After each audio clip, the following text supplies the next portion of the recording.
So dear student, in our yesterday period we have seen the history of novel and we have completed up to Indian scenario in which we find some famous Indian novelists like Bankim Chandra Chattopadhyay, R.K. Narayan, Raja Rao and Arundhati Rai, Kiran Desai, Kiran Nagarkar, all. So now we turn to the next one point, that novella, so which is given on page number 175. A novella comes from novel. A novella, the word originated from the Italian word novel. तर हा जो novel हा जो शब्द आहे हा original Italian novel या शब्दापासून आलेला आहे. And is a type of prose fiction which is shorter than a full-length novel and longer than short stories. तर novel हा प्रकार longer than short stories आहे and it is a well-structured yet short narrative, often satiric or realistic in tone. novel मध्ये आपल्याला satire दिसतं, जे टीका उपरोध जो केला जातो तो आपल्याला त्याच्यामध्ये दिसतो.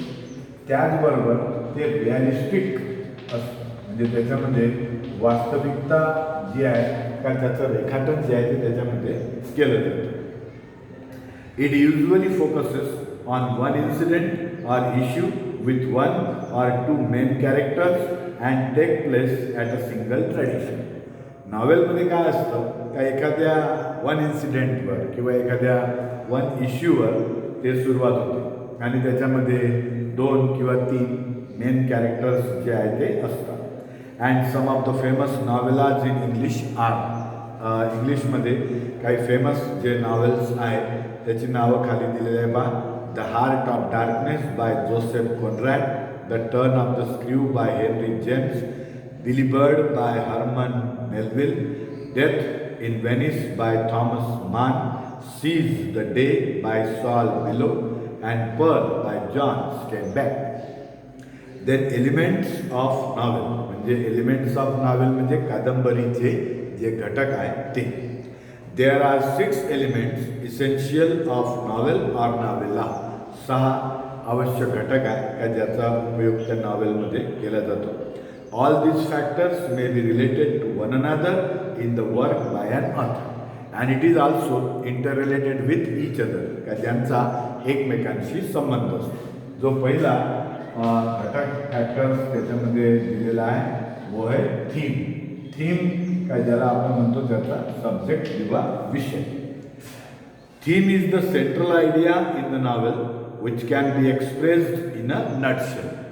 तर जे थीम किंवा जो विषय आहे तो मोजक्या शब्दामध्ये सांगितला जातो, नटशेल ज्याला म्हणतो आपण. And it is philosophical statement or a truth which the author has put forth through the narration of the series of events in the story and characters acting in the particular setting. जसं एखादी philosophical lines आहे किंवा 2 lines आहे का which narrate the central idea of that story or that novel and all the characters, all the series of events is going on according to that of the story, according to that of the lines.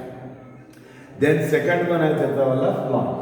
Plot जो आहे त्याचा अर्थ होतो कथानक, त्याचं जे कथानक आहे ते. Plot is essentially the story or the course of events that make up the theme. म्हणजे जे थीम आहे, जो विषय आहे, त्या विषयाच्या अनुषंगानं ती कथा किंवा स्टोरी जी आहे किंवा त्या इव्हेंट्स ज्या आहेत त्या चालतात. It is created by the conflict either internal inside the mind of the character or external.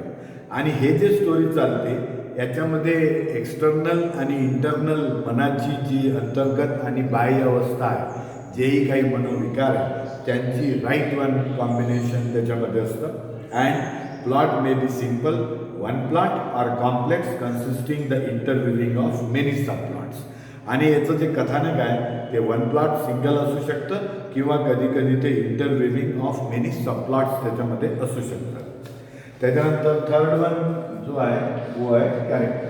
Character ज्याला म्हणतो आपण ते चरित्र का जे त्याच्यामध्ये पात्र का जे त्याच्यामध्ये दाखवलेले असतात. Characterization is related to the plot as the course of events take place because the certain behavior of the character. And in that characterization, the behavior of that characters, the personality of that characters is developed according to the demand of that plot or of that theme. And depiction of character can range from the thumbnail sketch to deep, wordy, highly detailed verbal sketch. आणि याच्यामध्ये जे character आहे त्यांचं जे description आहे, त्यांचं जे depiction आहे ते इन डिटेलमध्ये असतं. व थंबनेल स्केच ज्याला म्हणतो आपण, थोडक्यात वर्णन, जसं डीप, वर्डी और हायली डिटेल्ड वर्बल स्केच, म्हणजे एक शाब्दिक अशा प्रकारचं पर्सनॅलिटी स्केच जे आहे ते निर्माण केलं जातं. And the important character may have been described in every aspect by the writer. But important character is described in a detail by that of the author, and the minor characters are not given much importance. पण जे minor characters आहे त्यांना काही तितकं महत्त्व दिलं जात नाही. The reader follows the action of the one main character throughout the novel. So one main character, so towards whom the whole what we see story is just intervene, and also the reader follows the action of that main one character throughout the novel, and this character is referred to as the protagonist. आणि हा जो main one characters आहे का ज्याला आपण protagonist किंवा main hero, नायक असं म्हणू. प्रोटॅगोनिस्ट का मतलब ये होता है main character is the conflict with the character or an entity or a force internal or external which is known as the antagonist. आणि त्याच्यासोबत आणखी बी एक अपोजिट पात्र असतं का जे अँटॅगोनिस्ट आहे, त्याला आपण खलनायक म्हणतो, विलन म्हणतो. आणि याच्यामध्ये इंटरनल आणि एक्सटर्नल जेही काही कॉन्फ्लिक्ट आहे का it is what we say describe in a detail. त्याच्यानंतर जे सेटिंग आहे, सेटिंग का मतलब जो देखावा, जे नेपथ्य आपण म्हणतो. Setting is the background in which the story takes place. There are several aspects of the setting. It includes place, period, time, climate और वेदर अँड लाईफस्टाईल. सेटिंगमध्ये कोणकोणत्या गोष्टींचा समावेश होईल का जे प्लेस आहे, जो काळ आहे, वेळ आहे, तिथलं जे वातावरण आहे आणि जीवनशैली आहे. And plot and character are the two major elements that are affected due to the setting. आणि या सेटिंगमुळं सगळ्यात जास्त प्रभाव जर कुणावर पडत असेल तर ते प्लॉट आणि कॅरेक्टर या दोन वर तो प्रभाव त्याचावाला जास्त पडतो. त्याच्यानंतर जे कॉन्फ्लिक्ट आहे ज्याला म्हणतो आपण संघर्ष. The struggle between the opposite forces in the story is called conflict. आणि जो अपोजिट स्ट्रगल जो दिसतो आपल्याला स्टोरीमध्ये का ज्याला आपण काय म्हणतो conflict. And conflict in the story provides interest and curiosity about the plot.